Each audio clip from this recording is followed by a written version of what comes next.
stands up for an ideal or strikes out against injustice to defend those who are helpless, he sends forth a ripple of hope that can be an inspiration. These are words we live by, and in all of our travels, we have sought to bring light into the darkness. The world is a cruel place, filled with the evils of war. We've seen it with our own eyes, witnessed it firsthand. And I mention this now because we've been drawn to places like this, with the belief that the word of truth can make a difference. We've scanned the world over, looking for places in need, and the journey ahead is to another conflict. But this is different in many ways. It isn't a genocide, a natural disaster, or religious oppression, but a global conflict that is largely forgotten. It is a war without borders, and its victims fall by the millions. It is the war on drugs. Drug trafficking, drug production is affecting the entire world. Look at Afghanistan, Mexico, Colombia. The drug war is what's driving this. The war on drugs is a losing battle. Most have given up on the war on drugs and wearied from the endless cycle. And this is precisely why we find it so important for our next mission. Because how can a definitive evil not be stood up to? Drug violence is engulfing Mexico and even spilling across the border. This whole war that's occurring in Mexico, and it's very much a real war now. 4-year drug war has killed more than 26,000 people. The bodies of 9 decapitated men were found just miles from San Diego. Mexico is overrun and a hotbed of narcotics violence. It is the trafficking king, but not the source or the beginning. Our focus in the months to come will be to travel to the origins of the cocaine trade and see who is fighting the battle.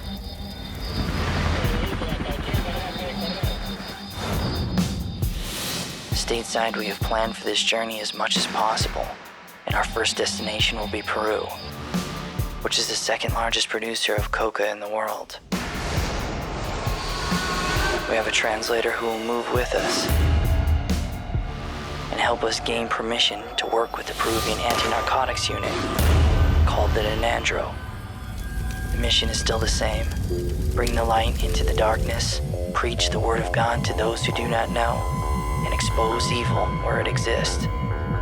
Our hope is through the stories we tell, someone will say, enough is enough, and strike out at injustice, because injustice anywhere is a threat to justice everywhere.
We arrived in Lima 2 weeks ago and were met by our translator Joseph.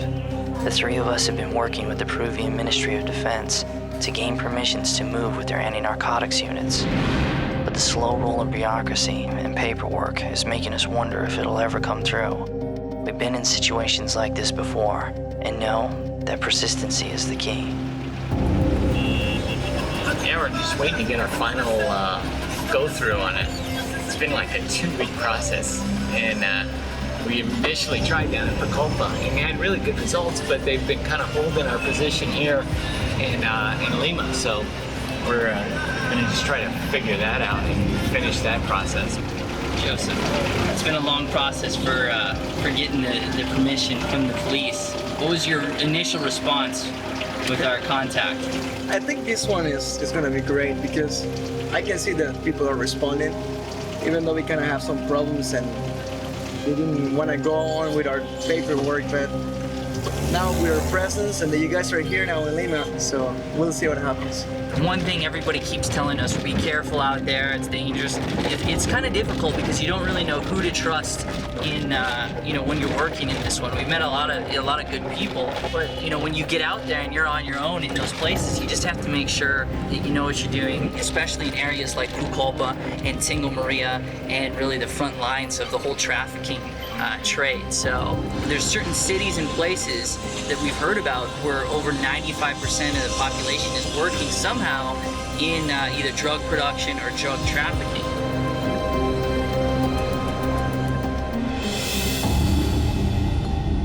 As we waited for our permissions, we decided to be active on our own and set up meetings with various sources. Our contacts were everything from undercover agents to ex-counterterrorism experts. Okay, no film. By trade, they were professionals, and to meet them, we'd have to travel to their turf.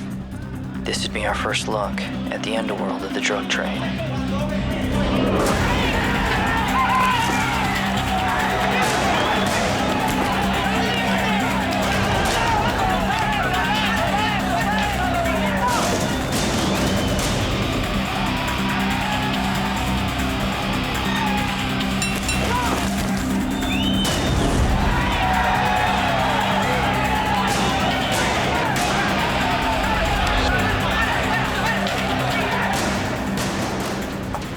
Pilgrims in an unholy land. But every contact gave us a piece of information that was useful. What's the main way that they traffic the drugs out of the country? Each question we asked led to another question, and slowly everything started to fall into place.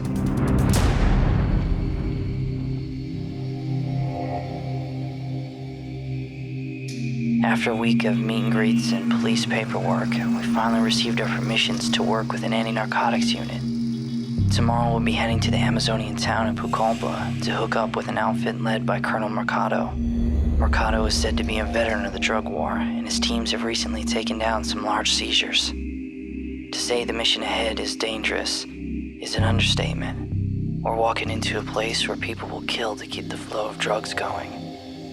The U.S. State Department has issued warnings about the areas we'll be heading to, citing that recently narcotics traffickers have resorted to violent actions against foreigners. Kidnappings and terrorist ambushes are the norm, but we still want to get in there. We want to tell the world how destructive this industry is and show that it needs to be stopped. If we could bring a light to an area as dark as this and make a difference, all the dangers we might face will be worth it.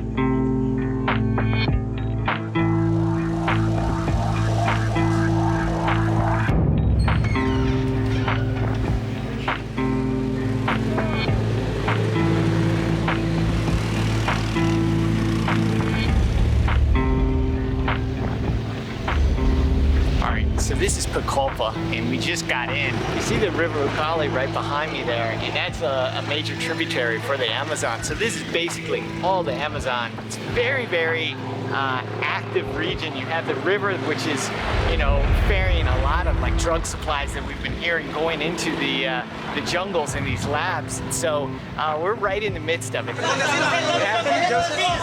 Two guys robbed a guy with a gun. About 4 hours from here is probably one of the biggest epicenters for all of coca production. So there's a lot of seen things and unseen things in the city, and its life comes from the river.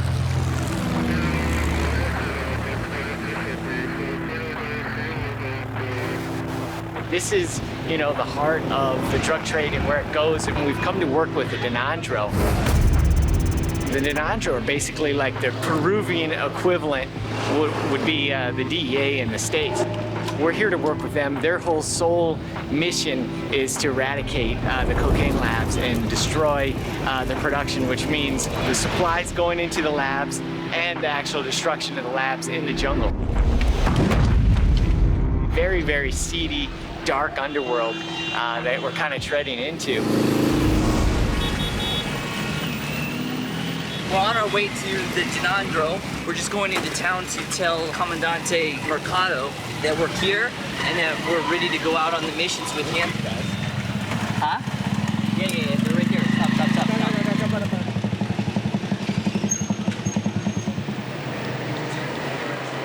Really? There's a big seizure right now? Oh, off the boat. Alright, what's up, Will? All right, so we just went to the Nandro office, and they actually said there was a bust a couple days ago, and they're waiting down at the port right now. So we're actually going to go down there and see what's going on.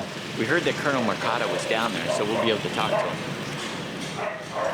He hung up on me, so I guess he's busy. Oh, I see some. Right there. They're right there. They're right there.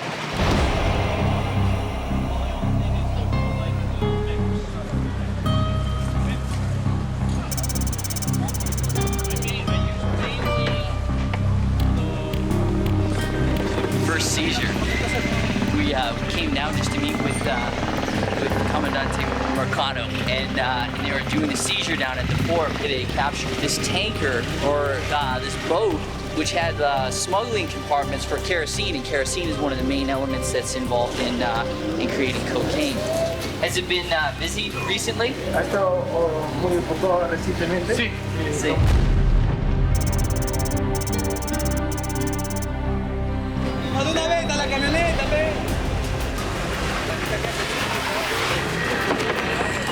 River, and they cut them all with chemical compounds. Ustedes en una zona de Huánuco, Bocalero. It is the Pachacea River near the Huánuco border, and it has a lot of cocaine still from there. Ahí el insumo químico querosene es cristalizado. There's confiscated. This is all kerosene? This is all kerosene.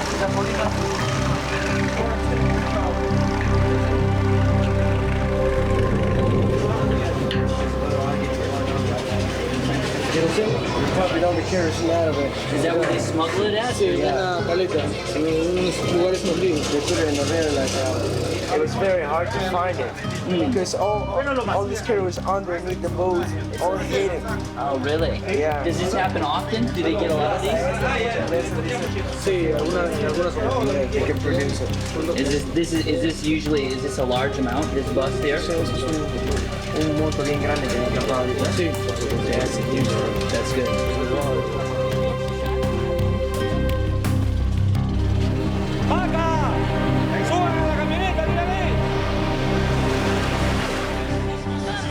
So this was a really big seizure today. It had like over 2,000 rounds of cartridges. It had kerosene, gasoline under floorboards, which they were smuggling. And then they also had all of these propane tanks. And what Colonel Mercado just said to us is he said that this boat was like a ticking time bomb. You can imagine, you know, propane, kerosene, and ammunition all on a boat. And now they're bringing back the stuff right now as we're talking. You can see it coming in the door.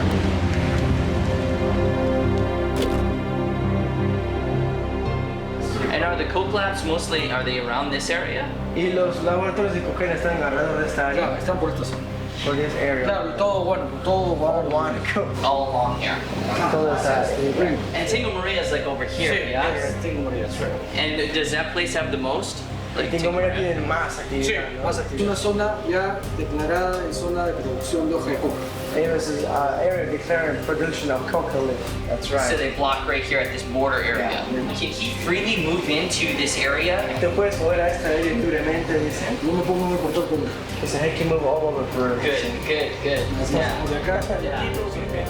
So we've hooked up with Colonel Mercado and his Denandra unit, and he's welcomed us to move freely with his teams.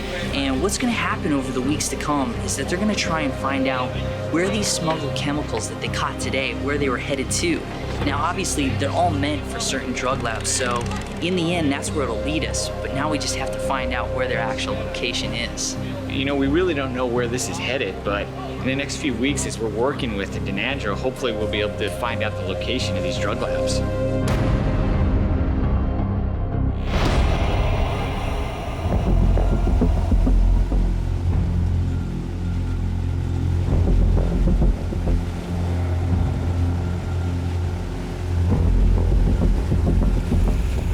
Two days in and we're on the tip of the spear.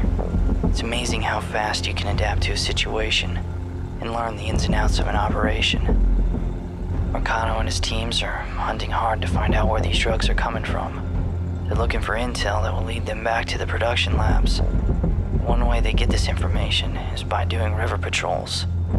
Today they told us they're going out looking for smugglers and we'll be tagging along. I wonder what we'll find.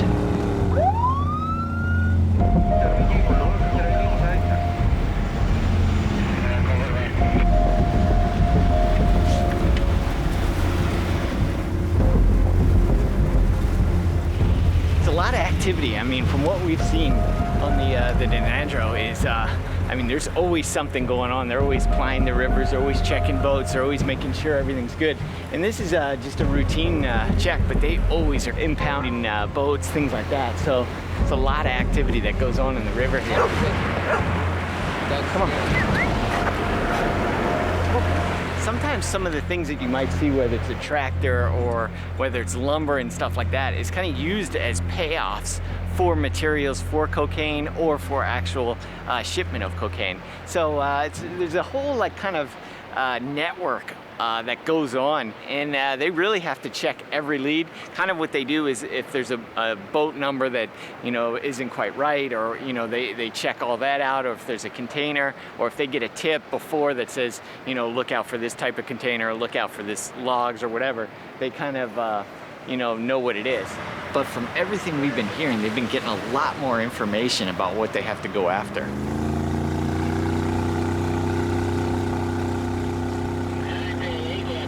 All right, so it looks like we're getting another call on a boat further down the river, and we're on our way right now.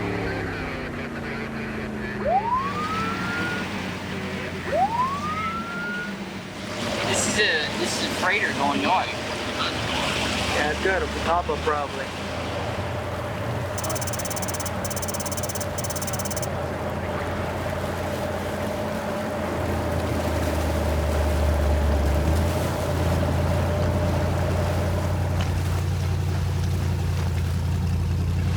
So we just boarded a boat here, and right now this is kind of like a passenger ferry and also a cargo ship, but you see everybody was packed in upstairs. What they're doing is they're going through and they're doing checks, and they're going through with small little pokers, and they're trying to poke in to see if they can poke through to any drugs or any other contraband on the ship itself. Fish, pescado. Pescado. It's kind of tough because they're a little bit handicapped. I mean, you see all of this boat completely stacked out here on the top, but they can't get to like the center areas. And if anybody's smart in the smuggling process, they'd obviously put it in a very difficult area to reach.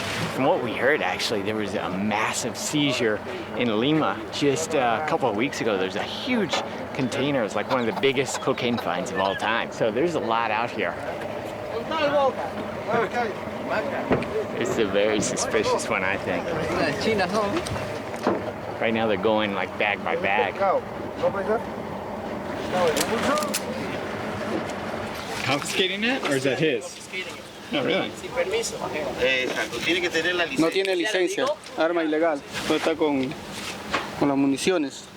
No, hay que guardar la cajita. Is he getting arrested? He is like momentarily arrested until he's proof that he's only being used for hunting or for some other purposes. They have to investigate first. To the office. They caught a guy carrying a shotgun and took him back to check out if his weapon was legal. That's the thing about the patrols. You don't know who's good or bad unless you catch them red-handed. We can tell Mercado really wants to get us in there to tell this story, because tomorrow he's got us traveling to a roadblock near a narcotic zone. Most of the team members are getting restless because they want to hit the labs, but they can't take those down until they know where they're at. So they run patrols like the roadblock we're gonna do tomorrow and hope they can catch someone trafficking who will flip and give up the source location. It's all quite a process that takes diligence and patience. we feel the same way as the Denandro team. We want to find these labs also.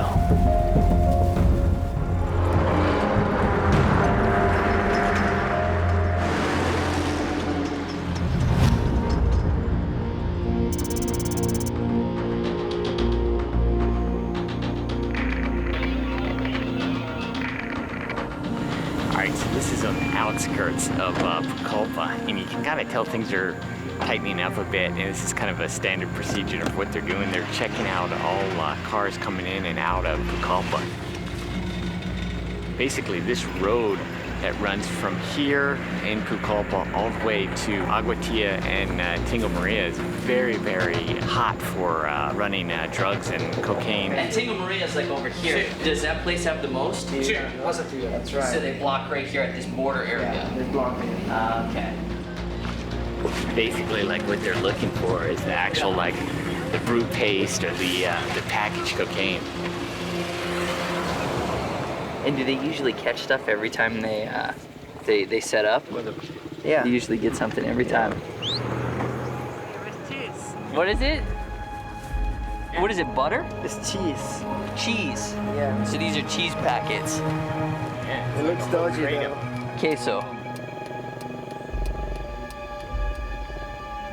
Just yesterday, they caught a vehicle that had over 28 kilos of brute paste, and it was in the front page of the newspaper.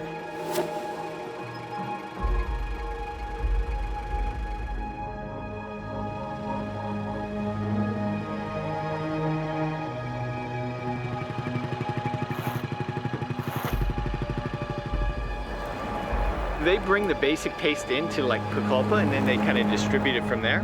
Or they can process it. Is that where they do the processing? Yeah, the final process. Yeah. Really? In secret places, in your house. And then they put it on the river, and then it's gone. Just like that. Just like that. Most of it goes to Colombia.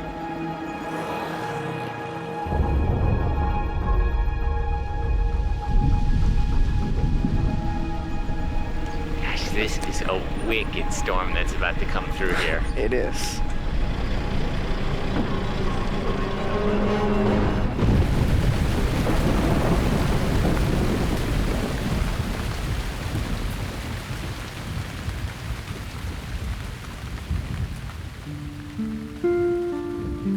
The rains have come through and halted all operations for a few days now. That's alright because it's given us time to take stock on what we've seen so far. We came here because we wanted to go to the source of this industry and make a difference. I wanted to expose this trade for what it is. Well, looks like our wish has been granted, because Colonel Moncano just called and said a walk-in informant and had just given him the location of 3 cocaine labs. He said that he and his team were now planning an operation to assault these labs based on that intel, and that we should be ready to move out with this unit anytime within the next 48 hours. There was also a rumor that Shining Path terrorists ran protection for the drug dealers in the area that we were headed, and that they wouldn't give up an inch without a fight. All I can say is, we're in it now, and the dangers are real.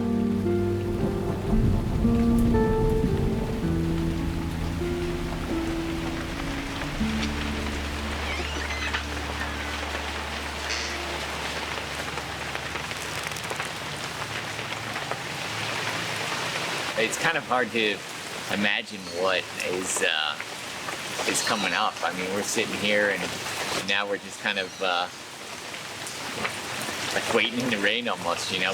We don't know what to really expect. I have no idea what, you know, what we're about to walk into, what we're about to, you know, be. I mean, we could be burning coke labs, you know, at any point in, you know, in the next 2 days. And it's really,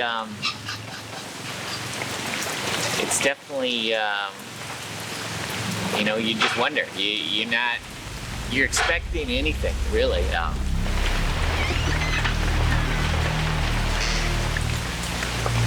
Nice weather. It's nice. I thought, like, since being here, like when we came in, I thought the most interesting, like, things that I'd ever do, it was how active the cocaine trade is down here, and had no idea. Like, I knew there was, but I never knew it, you know, at such a high level. It's like you always hear Colombia, you hear, you know, they always take the headlines of it all.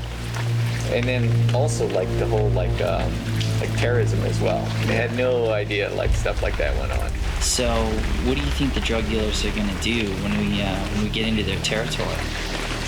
To be honest with you, they're gonna fight back. They're gonna fight back. I'm very sure, because you always fight back for what you work so hard for. So they're gonna fight back. They always do.